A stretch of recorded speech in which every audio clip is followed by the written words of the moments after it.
Welcome to today's episode of The Word for the Week, where we kind of blend the lessons of the land with insights for life. I'm your host here, Simon, and you'll find me on welshrev.com. And today we'll be exploring what the disappointing fruit crop growing on our Welsh hill farm this year can teach us about our life, our growth, and the fruit that we ourselves produce. Seem to have a bit of a problem this year with fruit on this hill farm in the heart of Wales. There's normally a load of plums on this tree behind me, this bush forming, and there's not even any forming, let alone plums, coming to fruit here at the moment. In fairness, we do seem to be having a few apples forming on some of these trees here, but the thing about this isn't grapefruit.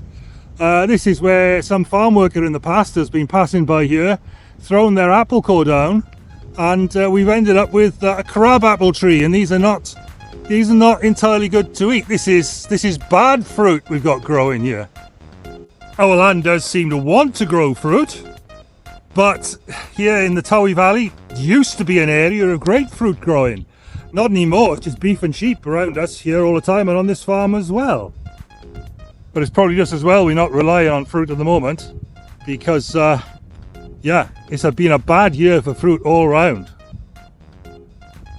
Even the soft fruit, raspberries, blueberries, don't get many of them, although I would have thought the acid soil around here would please them. And like these blackberries here, they are having a very meagre time of it indeed. While we're on the subject, this tree usually got loads of nuts on it, does very well. But there's just nothing coming here this year at all. And all of that has got me thinking.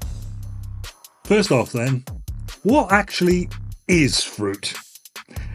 Ask a farmer, they might say fruit is profit. Shopkeeper, produce. A preacher might call it a blessing, especially if those trees have been bursting with sweet juicy apples instead of those bitter crab apples. But for a biologist, fruit is something else. It's the future. Fruit carries the seeds, the life of the plant, into the next generation. It's the way a plant ensures its legacy. Now, on this farm, the land seems to want to grow fruit, but here it's growing fruit that isn't very good. Why? Because it hasn't been properly managed. See, fruit from a crabapple tree isn't sweet unless the tree has been grafted, and grafting is the process where you take a branch from a tree that bears good fruit and attach it to a much stronger, more vigorous rootstock. And that's when you get the kind of fruit that's worth picking, worth eating, wholesome fruit. And this is where my thinking turned a bit more personal. Because this morning my friend Pat was preaching from Paul's letter to the Galatians, an ancient piece of writing, yet full of wisdom that still speaks to us today. And Paul uses this image of fruit to talk about human life. You see, just like those crab apples, we can end up producing bad fruit if we're not grafted onto something life-giving, something wholesome.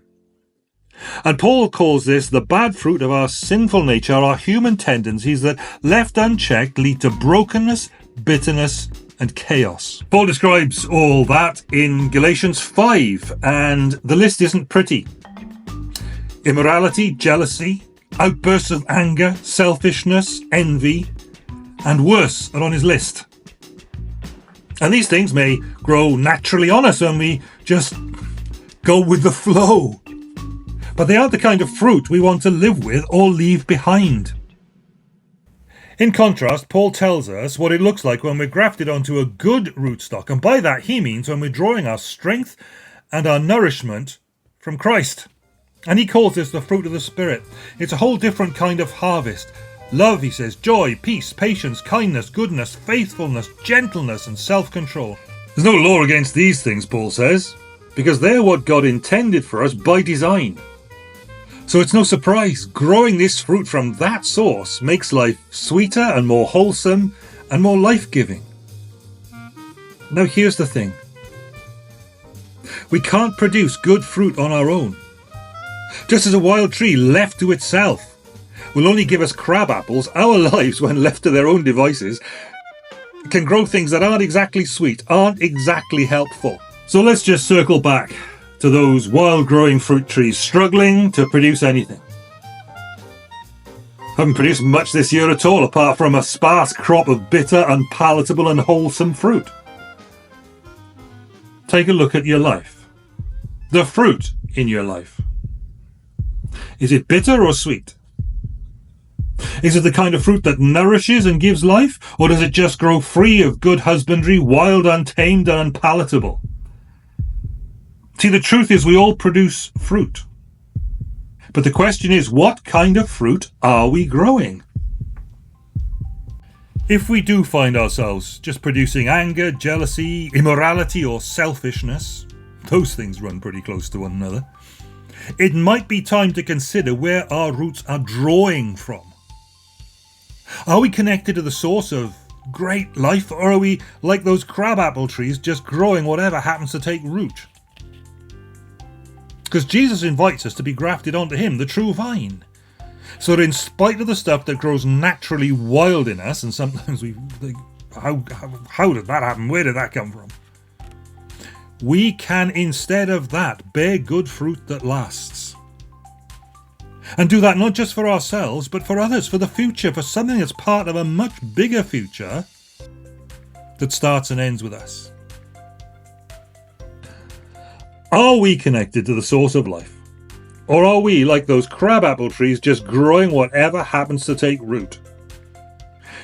See, Jesus invites us to be grafted onto him, the true vine, so that in spite of the stuff that grows naturally wild in us, and sometimes we wish didn't, we can bear good fruit that lasts.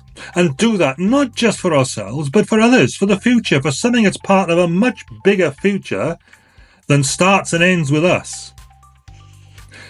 So my word for you this week comes straight from John 15. Jesus said, "I am the vine, you are the branches. Those who remain in me and I in them will produce much fruit.